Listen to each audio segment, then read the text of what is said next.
వాస్తవంగా నేను అనేక సంవత్సరాల నుంచి రాయచోటి నియోజకవర్గంలో ప్లస్ ఉమ్మడి కడప జిల్లాలో ప్రజా సంఘంలో కొనసాగుతున్నాను. అనేక సంవత్సరాలుగా మన రాయచోటిలో కూడా అందరి అంటే ఈవెన్ పార్టీలకు అతీతంగా సుపరిచితగా నేను అందరికీ తెలిసిన గల వ్యక్తి అంకన్న. అట్లా అందులో ఏదో కష్టపడి లేకపోతే అనేక సంవత్సరాలు ప్రతి సంవత్సరం ఏంది ఎలక్షన్ టైంలో వచ్చేటప్పుడల్లా శ్రీకాంత్ రెడ్డికి ఎందుకు ఓటేసేది, అసలు అభివృద్ధి చేయలే. ఒకవేళ ఓటేసినా కానీ ఈ అంబాబద్దన్ రెడ్డితో వాళ్ళ భార్యలతో వాళ్ళ కొడుకులతో ఎందుకు తలకాయ నొప్పి అనేది ఇది ఒక్క నా మాట కాదు. దప్పేపల్లెలో ఉండే 17 గ్రామాల చెందిన వారి మాటనే. అందుకే రెడ్డయ్య సర్పంచ్గా పోటీ చేసినా కానీ రెడ్డయ్యకు సర్పంచ్గా చిత్తుగా ఓడించిన సంఘటన కూడా జరిగింది. స్వయాన వైసీపీ నాయకులే రెడ్డయ్యను చిత్తుగా ఓడించినారు. అందుకు ఇదొక నిదర్శనం. ప్రధానంగా మేము డైరెక్ట్గానే మేము ప్రజా సంఘంలో ఉన్నా కానీ మా నాన్న వ్యక్తిగతంగా ఉండొచ్చు, ఎవరి అభిప్రాయాలకు వాళ్ళకు. మా నాన్న గత అనేక సంవత్సరాల నుంచి టీడీపీగా కొనసాగుతాడు. అలాంటి వ్యక్తిని మేము టీడీపీగా కూడా మద్దతు ప్రకటించడం జరిగింది. ఎలక్షన్లలో కూడా మినిస్టర్ 17-18 సంవత్సరాల నుంచి నాకు పరిచయం. అది పక్కన పెడితే మనము మామూలుగా పరిచయం మద్దతు ఇచ్చినాం, గెలిచినాడు, మామూలుగా మాట్లాడతాం, సమస్యల మీదనే కలిసడం జరుగుతుంది.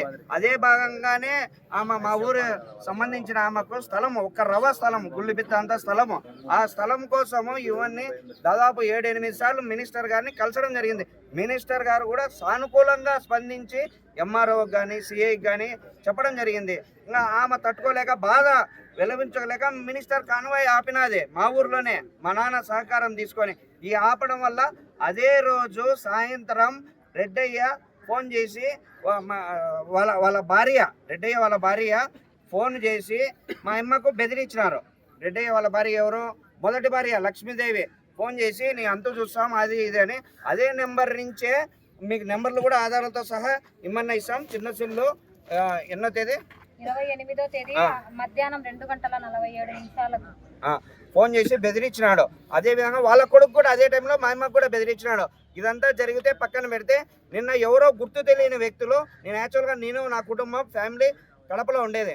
మా అమ్మ కూడా 3 రోజుల కిందట కడపకు వచ్చింది, అంటే పిల్లలు చూసామని. ఆడ ఉంటే ఇక్కడ మా నాన్న ఒక్కడే.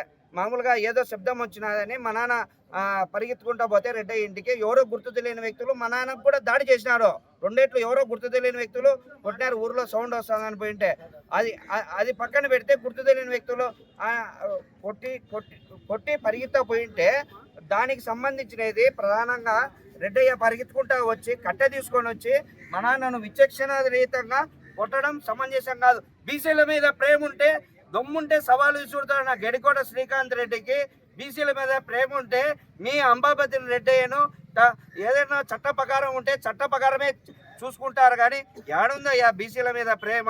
బీసీల మీద ప్రేమ అని ఊరుగా ఉత్తుతో మాటలు మాట్లాడి రెడ్డయ్య ఎన్ని కబ్జాలు చేసినాడయ్యా. వాళ్ళ ఇంట్లో కరెంటు రోజుకు 400 ఎట్లా వస్తుందయ్యా? నెలకు 400 చొప్పున ఎట్లా కరెంటు వస్తాయి? 2 ఏసీలకు 400-500 ఎట్లా వస్తుంది కరెంటు? మాజీ ఎమ్మెల్యే శ్రీకాంత్ రెడ్డి ఏమైనా ఇంటికా నుంచి ఏమైనా బేపించినాడా?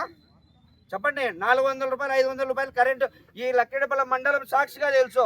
దొంగ కరెంటు వాడతానని రెడ్డయ్య ఆ కుక్కలగుట్ట అంతా కబ్జా అంతా చేసినాడు. దాదాపు 15 ఎకరాలు నలంద స్వామితో కలిసి, లక్కిడపల్లి నలంద స్కూల్ బాలసుబ్రహ్మణ్యంతో కలిసి వీళ్ళందరూ కబ్జా చేసినారు.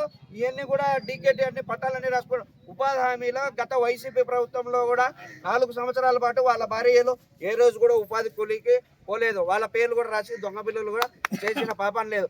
సొంతంగా స్కీమ్ బోర్ కూడా ఇప్పుడు కూడా వాళ్ళ దొడ్లో వేసుకున్నారు. ఆ స్కీమ్ బోర్ కూడా ప్రజలకు ఇవ్వలేదు.